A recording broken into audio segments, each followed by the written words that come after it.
For those of you that have been watching the channel for a long time, man, last night was rough with Jimbo. He was not happy at 3 in the morning, so I'll be taking a nap today for sure. But that's all good. So a couple of quick things before we get into your daily financial news. Again, good morning, Michael Zuber, author of One Rental at a Time.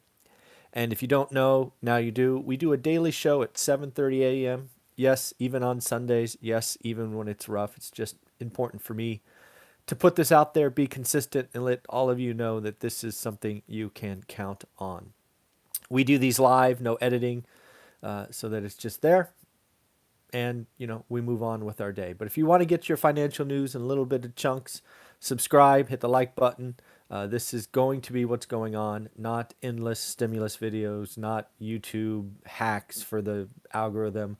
Just, hey, this is what's going on, and this is how it might impact real estate, cost of capital, consumers, because that's what I've been tracking for 20 years. Consumers, cost of capital, and then what's going on, because they are my biggest consumers, they are my renters, and frankly, in today's environment, they're my biggest competition. So that's what I do.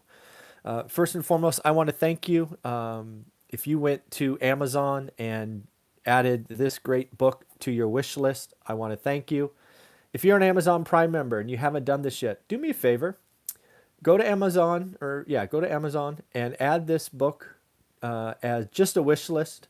You don't have to buy it if you don't want to, but if you just add it as a wish, it's one of those search criterias. And just in the last 24 hours, because of all of your support, my book is raised from, I think it was 16th to 6th, right behind Rich Dad Poor Dad, right behind Dave Ramsey. So maybe you can do me a favor, go there, hit wish, and maybe I can surpass them, and I can get a screenshot of that, and that'd be just fun to have. So if you can do that favor for me, that would be great. But let's talk about what is going on today. First and foremost, it appears that Washington has come to an agreement on the stimulus. As we have mentioned many times on this channel, I don't like calling it stimulus. The media has yet to pick it up. This is financial life support. Everything I have read to date, it will be interesting to read once the ink is dry. It does a decent job of being focused where it needs to be or should be.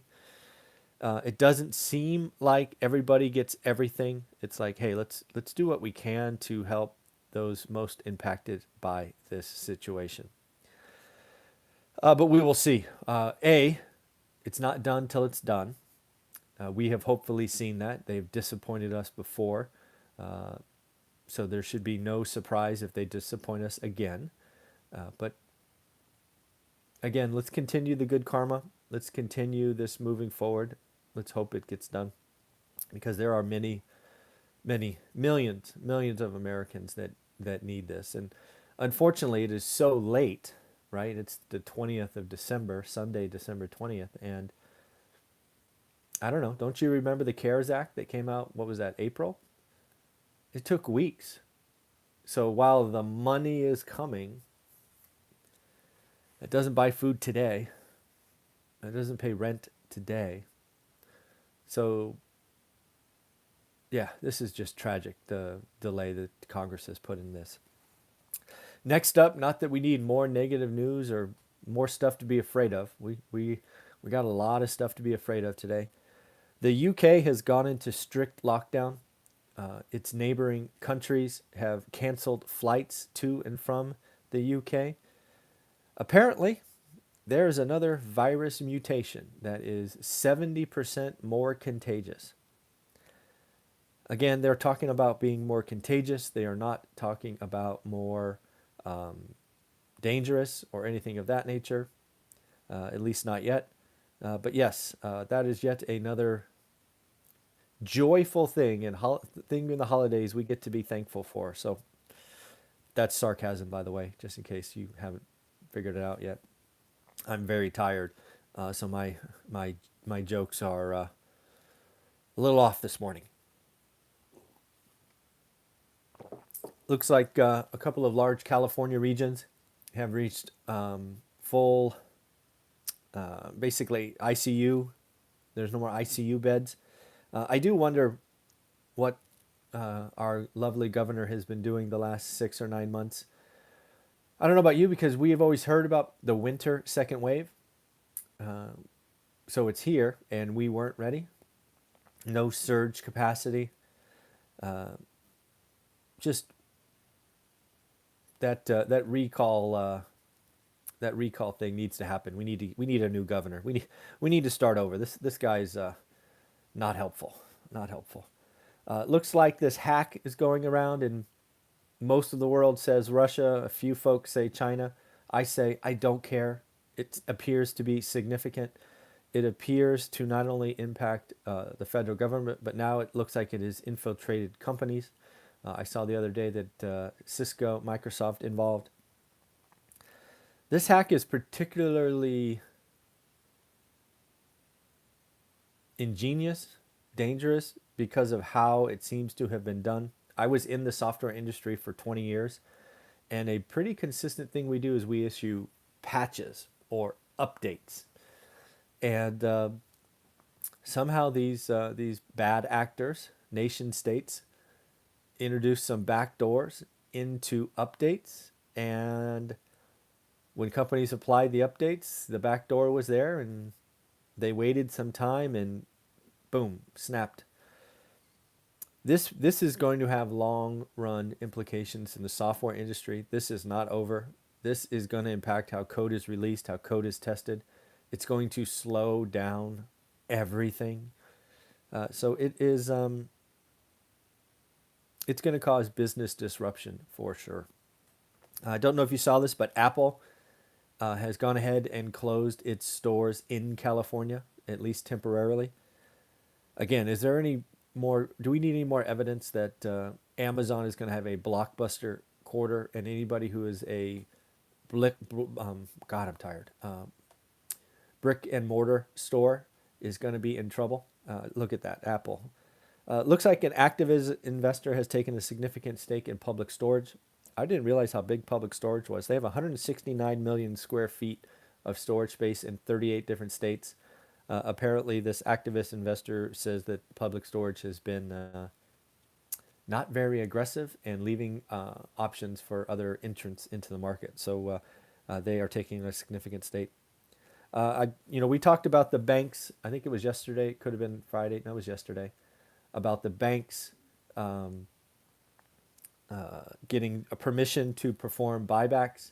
And when you know it, JP Morgan, within minutes of approval, announced a $30 billion stock buyback. Stock jumped 5%. This is really more about JP Morgan being in a class of itself in the banks and the financial institutions. Again, you could watch how we've talked about them. The crisis picks up. JP Morgan restricts.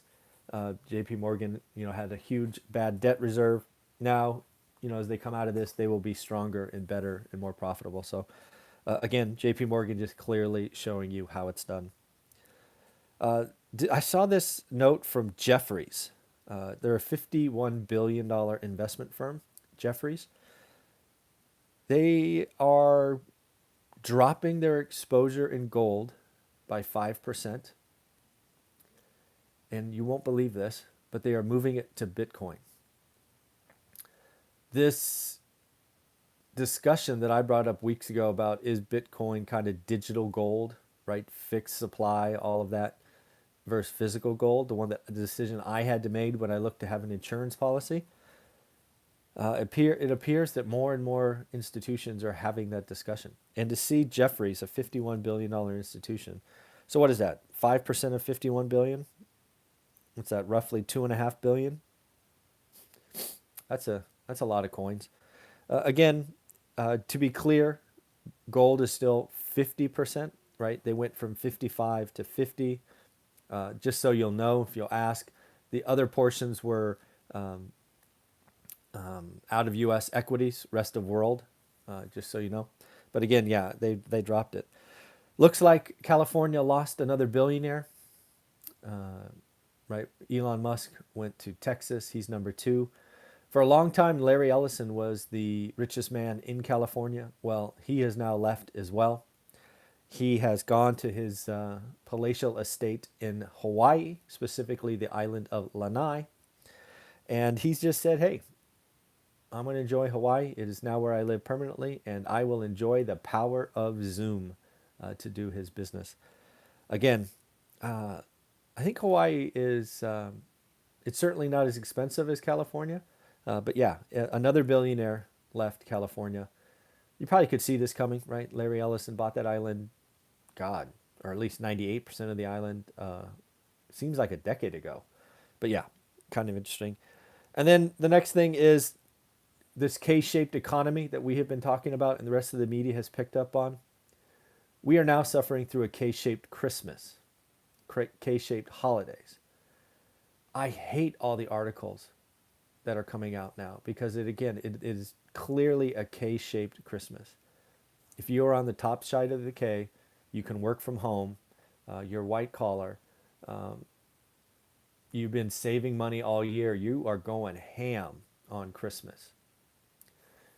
If you are in the bottom side of the K, Christmas is canceled. Right? You're worried about food, medicine. Christmas is canceled. 2020 has been brutal. And it is going to go out being brutal. I am still convinced that starting in Q2, we are going to see the roaring 20s, at least for a couple of years. But we got to get there. And these will be the hardest days. So, yeah, it doesn't make me feel any better to think that. So that's what I got going on today. It is Sunday, so you'll see my goals video. I actually did that at 3 this morning. I kind of put together my metrics already. You will see a video about the community. And then finally, I'm going to do a video, probably a live stream, about the 5 things that I have learned from this nasty year of 2020. Not all of them are going to be good. Not all of them are going to be good. But I just think it's something, again, that I want to put out there as we just try to be a little bit better every day. All right, everybody, enjoy. Have a wonderful day. I think I'm going to go take a nap. That darn dog. Bye-bye.